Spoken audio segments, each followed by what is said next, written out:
CPM के अधिकारियों ने एकजुट होकर प्रखंड कार्यालय में बैठक में लिया कई आवश्यक निर्णय। भारतीय कम्युनिस्ट पार्टी मार्क्सवादी के अंचल कमेटी की बैठक शनिवार को आयोजित की गई, जहां कई आवश्यक निर्णय लिए गए। वहीं इस बैठक की अध्यक्षता रामविलास दास कर रहे थे। वहीं मौजूद जिला मंत्री संजय सिंह ने कहा कि भारत बचाओ अभियान के तहत 22 सितंबर को पटना के मैदान में भारी संख्या में आम लोगों की गोलबंदी का निर्णय लिया गया है। साथ ही साथ बांस की जमीन का पर्चा, पुनर्वास की व्यवस्था, पुनर्वासियों के लिए पर्चा हेतु जरूरतमंदों के बीच पार्टी सर्वे करके अंचल अधिकारियों से लेकर राजस्व मंत्री तक सूची और ज्ञापन देने का निर्णय लिया। इतना ही नहीं, वहीं बैठक में किसानों के सवाल जैसे खाद, बीज, कीटनाशकों की निर्धारित मूल्य पर उपलब्धता सुनिश्चित करने एवं न्यूनतम समर्थन मूल्य कानून बनवाने, बिजली कानून की वापसी, किसान आंदोलन के लिए किए गए मुकदमों की वापसी पर भी आंदोलन में सवाल उठाई जाएगी। साथ ही साथ अग्निपथ योजना जो भारत के नौजवानों एवं सुरक्षा के लिए मजाक बना हुआ है, उसको वापस लेने, महंगाई पर रोक लगाने, बेरोजगारी की नौकरी को दिलवाने आदि कई आवाज़ उठाई जाएगी। जिला सचिव भारतीय कम्युनिस्ट पार्टी मार्क्सवादी।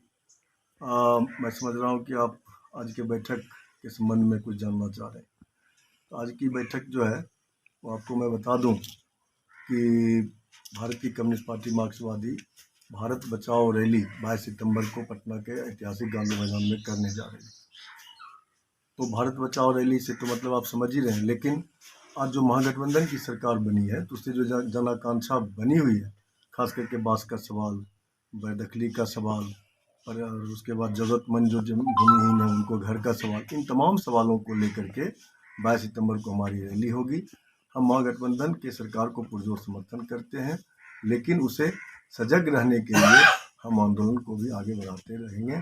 हम यही आज के बैठक का मुख्य विषय है। इस बैठक में किसानों के सवाल पर और नौजवान जो बेरोजगार हैं, इन सब सवालों पर भी हम लोगों ने विचार किया है। खास करके अग्निपथ योजना जो सरकार की है उसके विरोध में नौजवानों को जागृत करना और किसानों के जो डिमांड है, किसानों का एमएसपी का डिमांड या इनके खाद बीज के महंगाई का डिमांड, इन सब डिमांडों पर भी हमारी ये बैठक हुई है। और इन सब सवाल पर हम बिहार सरकार का समर्थन करते हुए भारत सरकार की नीति के खिलाफ अभियान चलाएंगे और बिहार सरकार को भी दबाव डाल के किसानों और बेरोजगार नौजवानों की समस्या को हल करने के लिए हम लोग अभियान चलाएंगे।